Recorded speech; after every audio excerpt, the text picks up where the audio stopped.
dari dataran tinggi Tanah Besema, Gunung Dempu, Sumatera Selatan. Inilah berita Pagar Alam Pos Channel. Assalamualaikum warahmatullahi wabarakatuh. Bersama saya Mbak Dwi di Pagar Alam Pos Channel. Di sini saya bersama Mbak Cepi. Mbak Cepi. Untuk hari ini ada berita apa saja? Tentunya banyak sekali berita Pagaram hari ini. Salah satunya, Dinas Perpustakaan dan Kearsipan Kota Pagaram menerima bantuan pendirian Pojok Baca tahun 2020 dari Gubernur Sumsel. Berikut liputannya. Minat baca masyarakat makin bertambah. Terima kasih bantuan Pojok Baca dari Gubernur Sumatera Selatan. Dalam rangka memperingati Hari Sumpah Pemuda pada tanggal 28 Oktober 2020 lalu, seluruh Dinas Kearsipan dan Perpustakaan se-Sumatera Selatan diundang ke Geria Agung dalam acara pembukaan Literasi Sumsel menuju Sumatera Selatan cerdas melalui membaca. Kepala Dinas Perpustakaan dan Kearsipan Daerah Kota Pagar Alam, Dr. Anda Haja Kunwidiasari melalui Kabid Pengembangan Perpustakaan Haja Popi Erika SEMM mengatakan bantuan dari Gubernur Sumatera Selatan Haji Manderu ini merupakan bantuan kegiatan pendirian Pojok Baca tahun 2020. Untuk di Kota Pagar Alam yang menerima bantuan adalah Pojok Baca Dempo Rejo, Kelurahan Dempo Makmur, dan Pojok Baca Kelurahan Candijaya, Kelurahan Dempo Tengah, ujar Popi sambil menunjukkan bantuan dimaksud. Bantuan yang diberikan untuk masing-masing pojok baca sebut Popi, yaitu 426 judul buku, 2 buah rak buku, 1 unit komputer, dan 1 unit meja komputer. Di tahun-tahun berikutnya akan mendapat bantuan lagi. Ini sudah merupakan program Provinsi Sumatera Selatan, khususnya Dinas Perpustakaan Sumsel. Seluruh kabupaten atau kota yang ada di Sumatera Selatan akan mendapatkan bantuan berupa buku untuk pojok baca di kantor kelurahan. Pihaknya berharap dengan adanya pojok baca yang sudah ada di kantor lurah maupun yang ditempatkan di rumah masyarakat atau dikelola Karang Taruna yang ditunjuk oleh kelurahan, besar harapan minat baca di kalangan masyarakat makin bertambah, terutama anak-anak. Tempat baca yang sudah disediakan tersebut bisa dijadikan masyarakat untuk mencari informasi yang lebih luas lagi dan juga lebih mudah terjangkau. Edo, Pagar Alam Pos Channel. Pemkot Pagar Alam telah menghibahkan lokasi tanah seluas 3,5 hektar pada BNN Kota Pagar Alam untuk lokasi Balai Rehabilitas Sumsel di Kota Pagar Alam. Ini tayangannya. Butuh Balai Rehabilitas Sumatera Selatan. Pemkot hibahkan tanah 3,5 hektar pada BNN Kota Pagar Alam. Kepala Badan Narkotika Nasional Kota Pagar Alam Andi Kurniawan SOS menuturkan, angka penyalahgunaan narkotika terus mengalami kenaikan. Bahkan untuk Provinsi Sumatera Selatan sendiri masuk sebagai 5 provinsi di Indonesia dalam angka prevalensi tertinggi. Kalau kita lihat dari survei prevalensi penyalahgunaan narkoba, sumber penelitian BNN dan Pusat Penelitian Masyarakat dan Budaya LIVI pada populasi umum usia 15-64 tahun. Di 34 provinsi, terdapat 5 provinsi di Indonesia yang memiliki angka prevalensi tertinggi. Kelima provinsi tersebut, kata Andi, antara lain Sumatera Utara 6,5%, Sumatera Selatan 5%, DKI Jakarta 3,3%, DKI Daerah Istimewa Yogyakarta 2,3%, dan Sulawesi Tengah 2,8%. Dari hasil ini, kaum laki-laki lebih cenderung terpapar narkoba dibanding perempuan.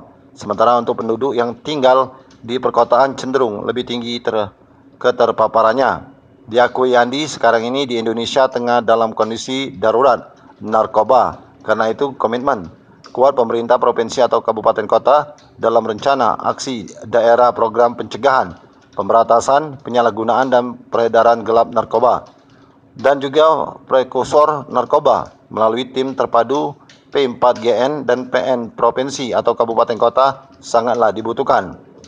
Ini dalam dorong dan menumbuhkan desa atau kelurahan bersih narkoba, bersinar se-Sumsel dengan bergerak serentak lawan dan perangi narkoba demi semua generasi penerus negara Kesatuan Republik Indonesia. Edo, Pagar Alam Pos Channel. Mempercepat proses perekaman EKTP, Disduk Capil Kabupaten Palawang akan melakukan jemput bola. Berikut liputannya. 51.000 warga belum merekam KTP. Untuk mempercepat proses perekaman EKTP, Dinas Kependudukan dan Percatatan Sipil Kabupaten Palawang akan melakukan jemput bola. Kepala Disduk Capil Palawang, Peterson Okibial, melalui Kasih Siak Heri Troman, mengatakan kalau November dan Desember pihaknya akan melakukan jemput bola ke kecamatan. Satu kecamatan 3 hari, dimulai dari Kecamatan Faker dan besok tanggal 9 November kata Heri. Pihaknya lanjut Heri akan mengusahakan pencetakan eKTP di tempat, namun itu semua tergantung dengan situasi dan kondisi yang ada. Karena alat kita yang bisa dipakai cuma satu. Kalau itu dibawa, dinas tidak bisa mencetak KTP.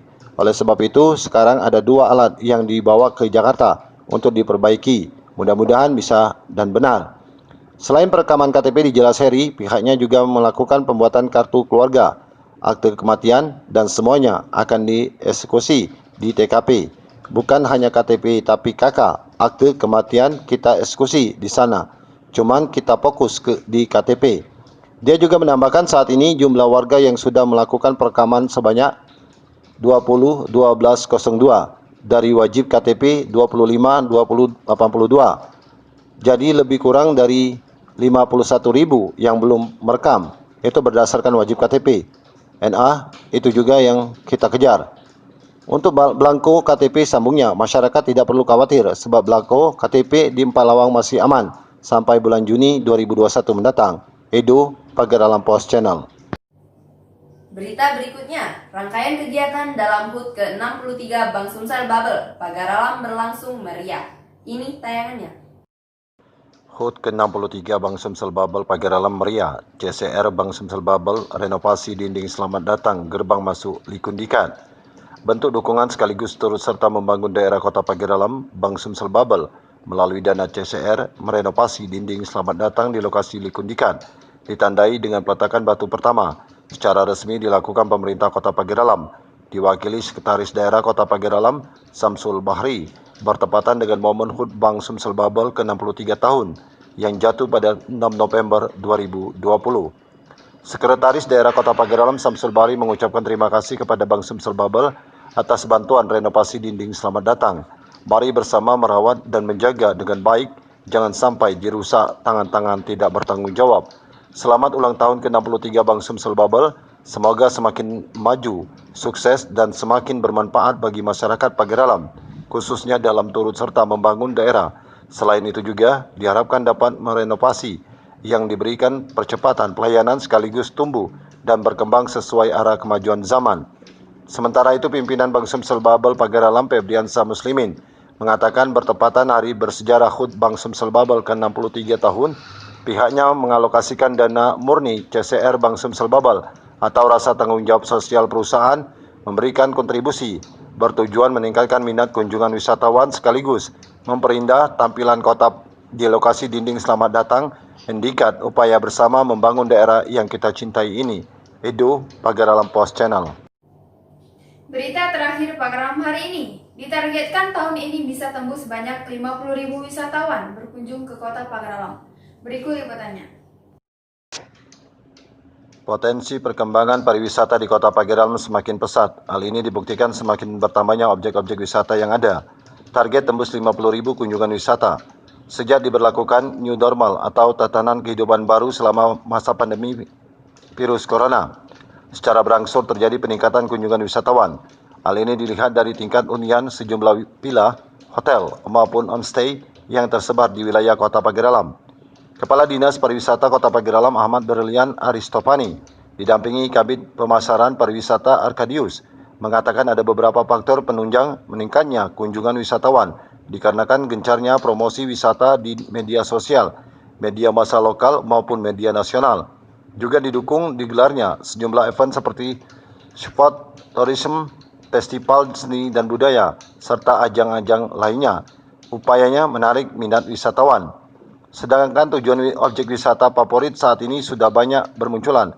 Selain kawasan Gunung Dempo, Kebun Teh, Megalit, dan air terjun, juga telah bermunculan objek wisata baru yang dikelola masyarakat seperti Grand Parades, Rumah Terbalik, Kebun Raya Dempo, Rizal Campaign Grand, objek wisata Ozil, wisata kebun buah, wisata kebun bunga, dan banyak lagi tersebar di 5 kecamatan Kota Pagaralam.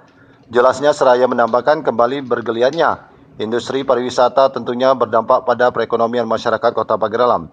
Lanjutnya, guna meningkatkan kualitas dan industri pariwisata di Kota Pagaralam dapat berkelanjutan bagi kebutuhan wisatawan, akan terus meningkatkan sarana dan prasarana penunjang wisata potensi yang ada sekaligus gencar melakukan pembinaan terhadap pelaku usaha industri pariwisata di tengah pandemi COVID-19.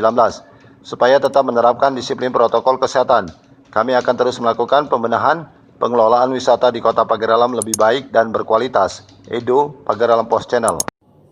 Terima kasih telah menyaksikan tayangan kami di Pagar Alam Post Channel. Jangan lupa like, subscribe, dan komen. Wassalamualaikum warahmatullahi wabarakatuh.